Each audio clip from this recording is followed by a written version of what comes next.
Жила-была когда-то зеленая лужайка, и решила я создать на ней море, пляж и клумбы. Осенью заказала трактор, чтобы вырыть большой пруд. Лопатой такой объем пришлось бы месяц копать. Как видите, под слоем плодородной земли у меня желтая глина. Тогда я придумала перепланировку. Отдельно складировала плодородный слой в кучу, ну а глину уложила на место дорожки, этим самым приподняв дорожку. Фронт работ на весну. Пруд, место под лежаки, клумбы, ракарий. Руки чесались уже осенью, так что сняла дерн на месте пляжа. Круг делала на глаз, он еще неровный. Наметила примерный контур клумб. Настала весна.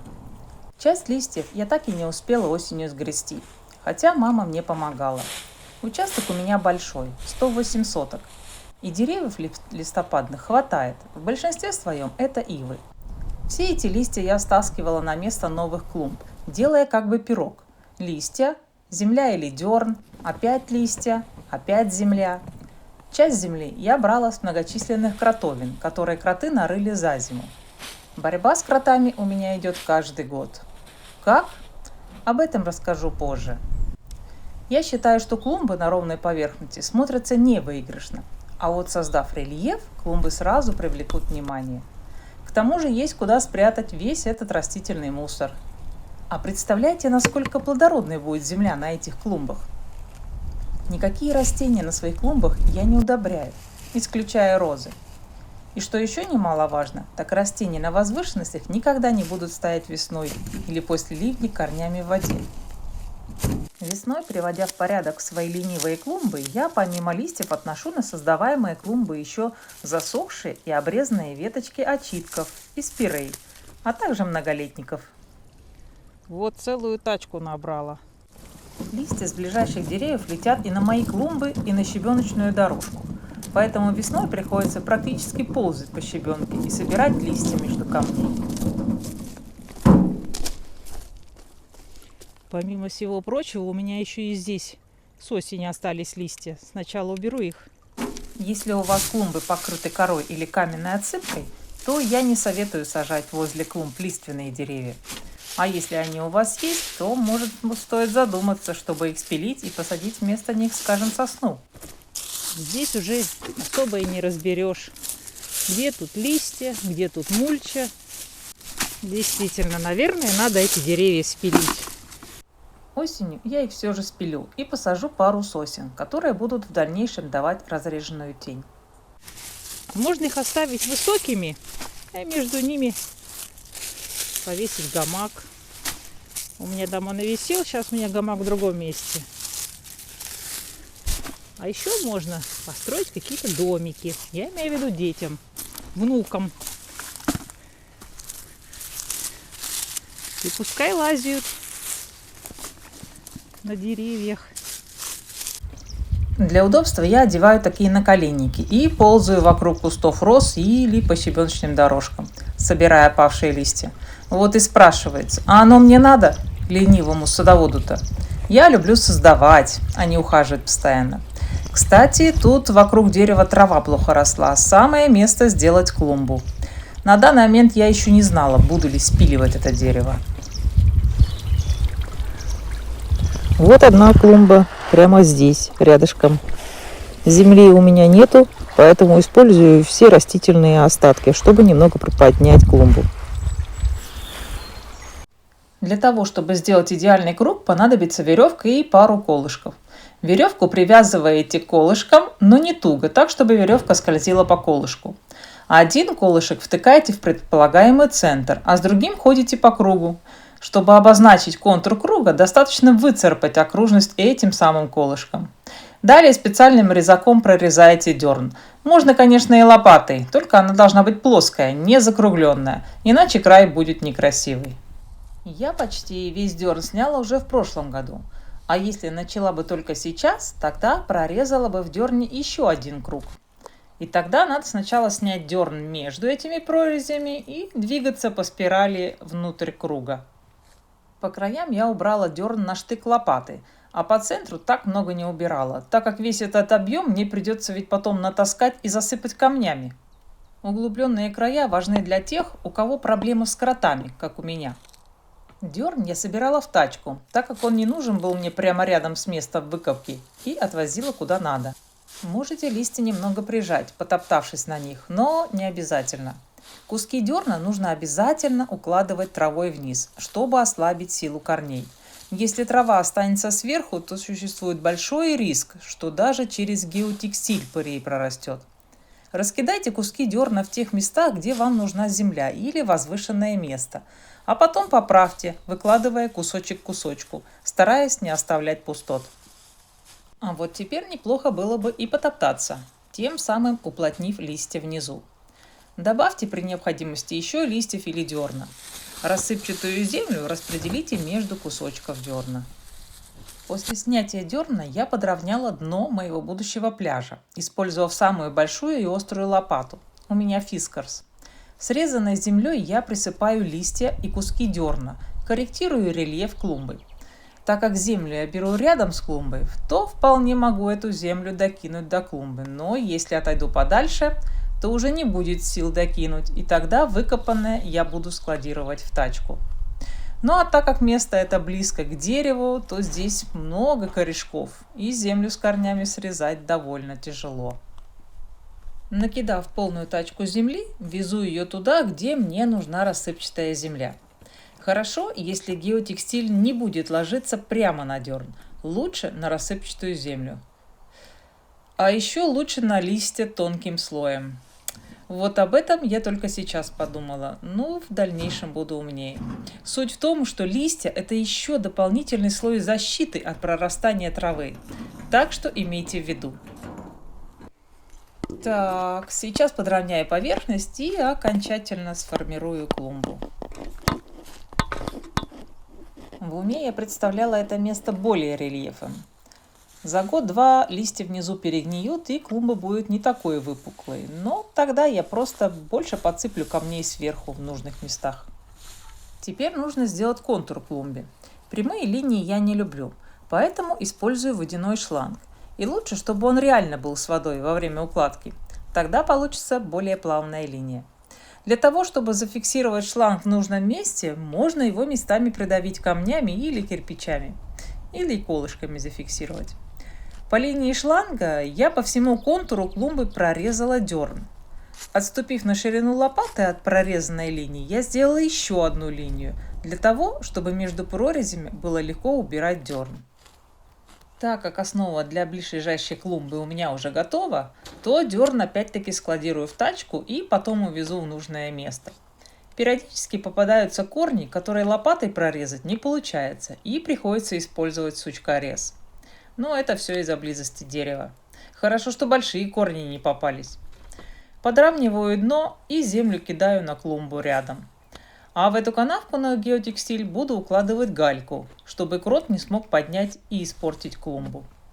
Вырезанный дерн отвожу на место, где сейчас много листьев, но совсем нет земли. А мне хочется там создать немаленькую возвышенность. Скидываю все куски практически в одно место, создавая тем самым горку. Распределяю, переворачиваю, все как раньше, и утрамбовываю. Хотела контур в виде капельки, а получилась какая-то инфузория-туфелька. На данном этапе можно контур подкорректировать, но мне вроде нравится, еще не определилась. Как видите, натаскала и накидала здесь немало. По центру идет глиняная дорожка. О, вечерние гости!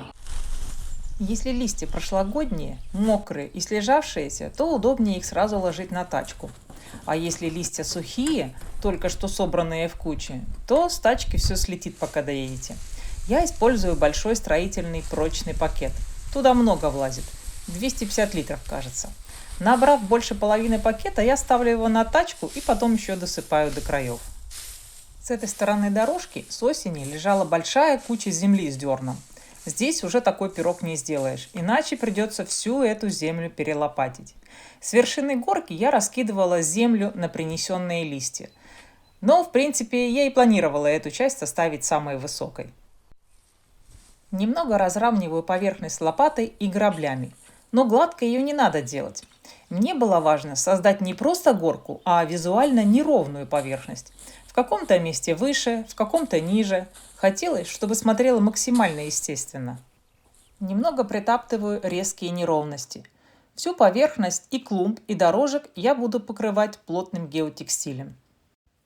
Этот геотекстиль у меня 3-метровый. А вот и первые 5 тонн камней привезли из близлежащего карьера. Это камни в диаметре от 5 сантиметров и больше. В основном это светлый плетняк, но попадаются и гранитные камни. Некоторые камни настолько большие, что я их ни поднять, ни перекатить не в силах.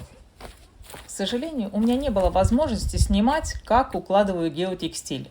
Но с этим, думаю, и так справитесь. Главное, что в местах стыков делайте нахлест сантиметров 20. И на нахлест укладывайте периодически большие камни. Опять-таки для того, чтобы крот не смог эти места поднять. Вообще лучше использовать максимально широкий геотекстиль. На геотекстиль расставляйте сначала большие камни. Желательно их немного группировать. Будет смотреться естественнее, чем если вы их равномерно разложите по всей поверхности. Впрочем, позже можно и доложить больших камней в желаемые места. Это как раз полоса шириной 3 метра уложена. И на этом мои запасы закончились. Все остальное я позже покрыла разом уже 5-метровым геотекстилем. Для декорирования используйте все, что у вас завалялось на задворках. Полуразвалившиеся пеньки, чурки, ветки, старые ржавые ведра, стулья, тачки и так далее. Если вам, конечно, такой стиль нравится. Мне вот, например, очень нравится. Камни, привезенные из карьера, в песке и пыли. Но это легко исправить, просто помыв их из шланга водой. Светлые становятся почти белыми, когда высохнут, а гранитные еще ярче. К тому же вы увлажняете землю перед посадкой растений, а геотекстиль будет препятствовать испарению влаги. Процесс мытья очень приятный. Камни прям светятся. После больших камней я распределила средние, а затем и самые мелкие камни.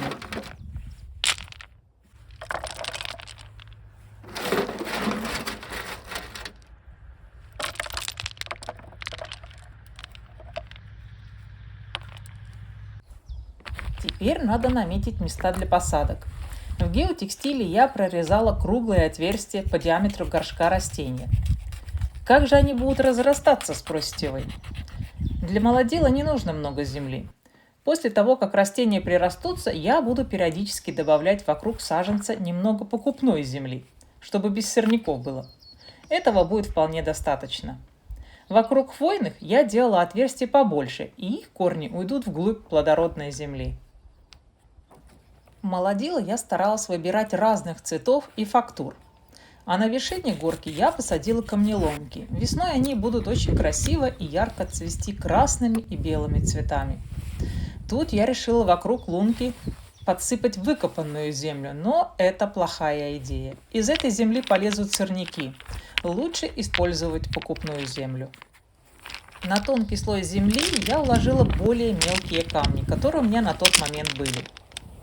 В этом месте планировалась так называемая альпийская горка, куда я посадила множество каменных роз, молодила, несколько невысоких хвойных.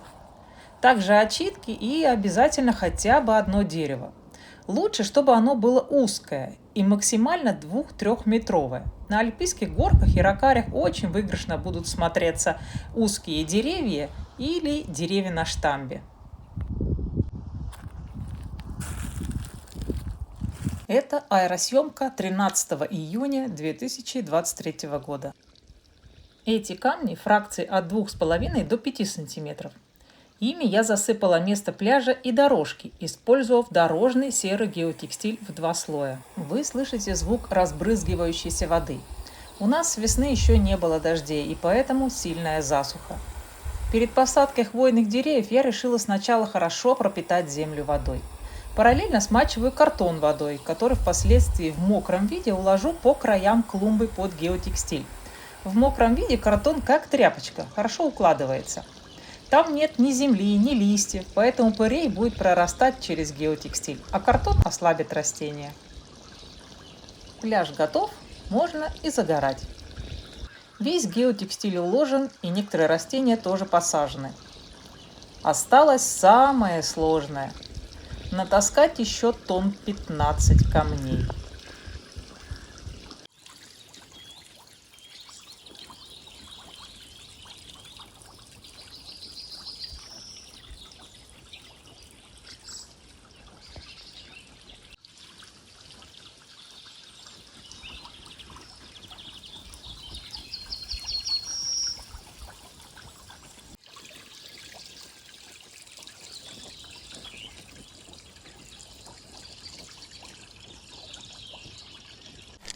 На клумбу вокруг дерева сажаю почвопокровные растения. В основном это живучки, но есть и очитки, левизия, теневая камнеломка и яснотка. Почвопокровные лучше сажать по несколько штук рядом, чтобы быстрее покрыть необходимую площадь. Тут я использую немного другую технику посадки. Вырезаю в геотекстиле не кружочки, а разрезаю на сектора. Края уйдут вертикально вниз. Я их не загинаю под геотекстиль. Это чтобы трава и сорняки с боков не могли прорасти. К тому же я земляной ком саженца сажаю не в уровень с землей, а выше, оставляя верхнюю часть земляного кома над землей. А рядом буду подсыпать купленную землю. Так отводки почвопокровных растений смогут легче укорениться и размножиться. К данному моменту у нас еще большая засуха, поэтому перед посадкой я хорошенько напитываю землю в лунках.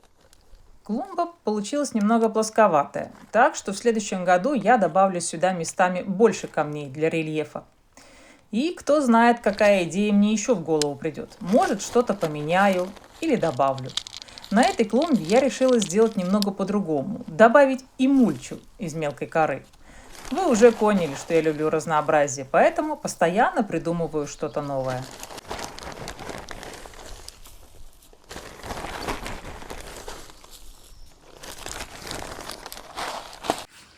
Если изначально вам не хватило геотекстиля для канавок вокруг клумб, то это можно и позже отдельно доделать. Застелите дно и края канавки до верхнего уровня земли. Обязательно сделайте нахлест. В идеале лучше добавить на вертикальную стенку возле травы еще и плотный полиэтилен, если не используете специальные пластиковые бордюры. Это предотвратит прорастание травы с газона. Засыпьте канавки мелкими камнями и немного утрамбуйте ногами. Камни должны быть в уровень с землей, чтобы было легко косить газонокосилкой, наезжая крайними колесами на камни. На данный момент клумба готова, но, думаю, ее еще придется доводить до ума. Может, какой-то декор добавить?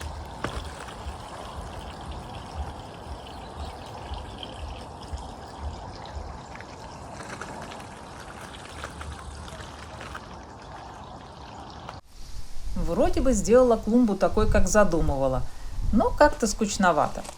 И тут наткнулась в Пинтересте на фото подобных дорожек. Поискала по сусекам и нашла на огороде завалявшиеся старые посеревшие от времени брусья 5 на 15 сантиметров. Распилила примерно пополам, остались небольшие кусочки. Разложила со смещением и утопила в гальку. Брусья легли практически на геотекстиль и оказались выше уже отсыпанной дорожки. Но ничего, это даже лучше. Дорожка оказалась более приподнятой. Я досыпала самой мелкой фракции. Это от 1 до 2,5 см. По бокам дорожки теперь образовались как бы небольшие канавки. Получился такой случайный элемент. Мне даже очень понравилось. Мелкие кусочки брусьев решила тоже использовать.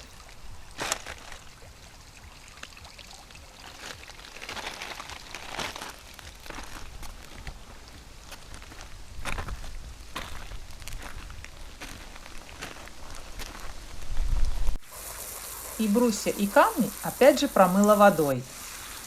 Посмотрите, как украшает такая дорожка эту клумбу.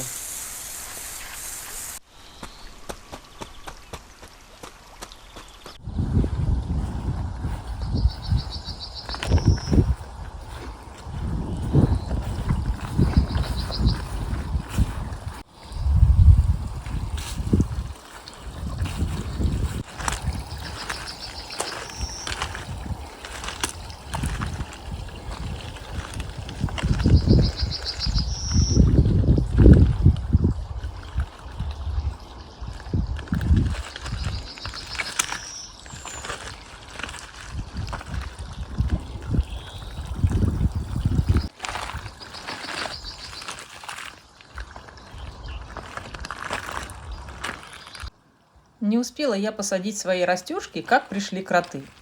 Ну, конечно, здесь-то засуха, а под геотекстилем влажно, много растительных остатков и, следовательно, много дождевых червей. Это ужасное зрелище. Кроты подняли все мои посадки. И ведь ловушки туда не поставишь. Купила специальные гранулы. В магазинах таких не продают. Это подобие карбида, но более действенное. Подсыпала вокруг посадок под геотекстиль в ходы.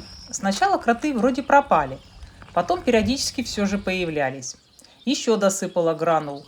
Ощущение, что помогло процентов так на 80. В следующем году запасусь еще этими гранулами. Вторая напасть – это муравьи. Впрочем, если весной или в начале лета в проблемные места положить специальный гель, то через пару дней муравьев там не станет. И они туда, во всяком случае, в этом году не вернутся. Этот гель не помогает, когда у муравьев уже появляются крылья. Середина лета. Утро в саду.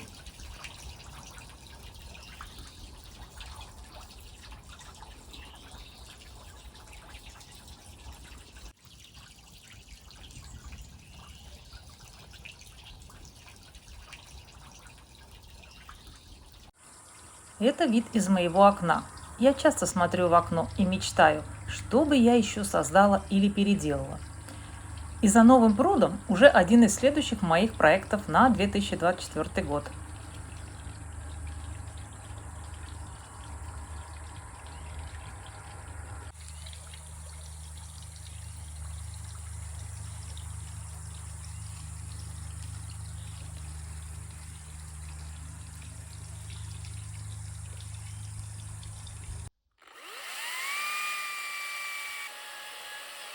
Нашла еще кусочки брусьев 15 на 15 сантиметров и тоже решила их использовать в виде декора на своей новой клумбе.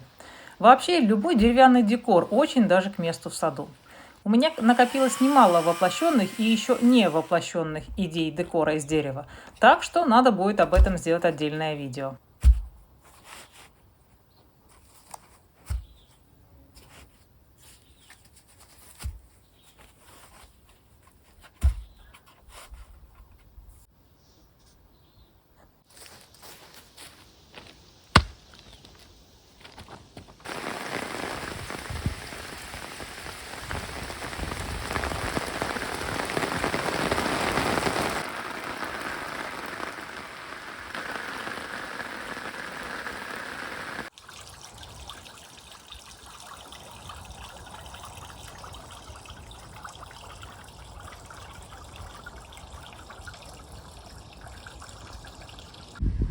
Очитки очень интенсивно размножаются.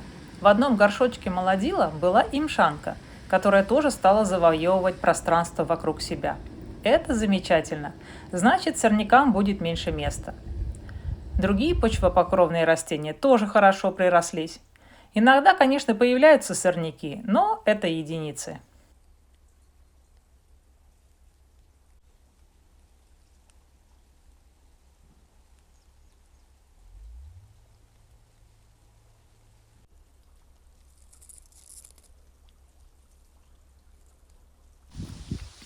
Время подошло к осени, и пора спиливать деревья. Если я их сейчас не спилю, то все эти листья полетят на мои новые клумбы и пруд. И собирай их потом с камней вручную.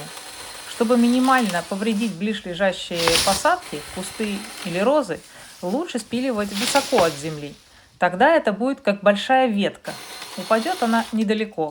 А если вы будете спиливать у земли, то когда дерево рухнет, внизу ничего живого не останется. А если дерево упадет на дом или окно? Да. В данном случае одна ветка дерена только сломалась. Но я и так собиралась дерен весной омолодить, так что не критично.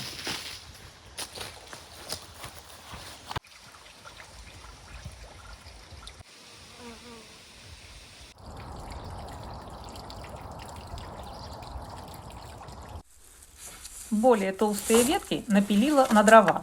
Вот вам лайфхак. Напилите себе для начала палочку нужной длины.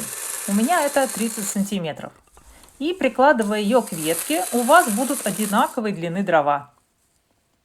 Опять же, можно сделать декоративные поленницы посреди сада. Очень украсьте свой сад этим. Если у вас ива, то на местах срезов веток летом вырастают новые побеги. И к осени они заболевают. И смотрится все это ужасно. Поэтому все побеги я тоже обрезала.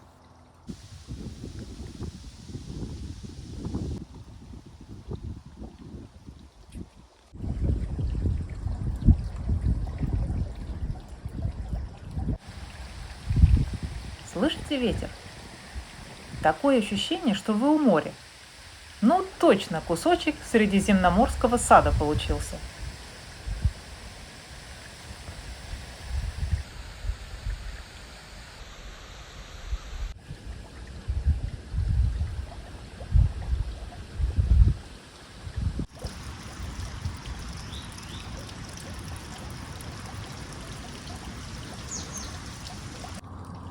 Теперь о сорняках.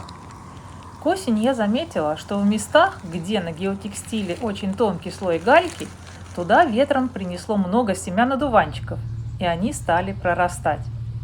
Геотекстиль под камнями влажный, и семена хорошо прорастают. А пыри проклевываются в тех местах, где мало камней и непосредственно под геотекстилем дерн. Там же, где слой камней минимально 5-10 см, там семена не проваливаются до геотекстиля и не могут прорасти. Часть геотекстиля я так и не успела покрыть камнями, и за все лето там сорняки не появились. Первые заморозки.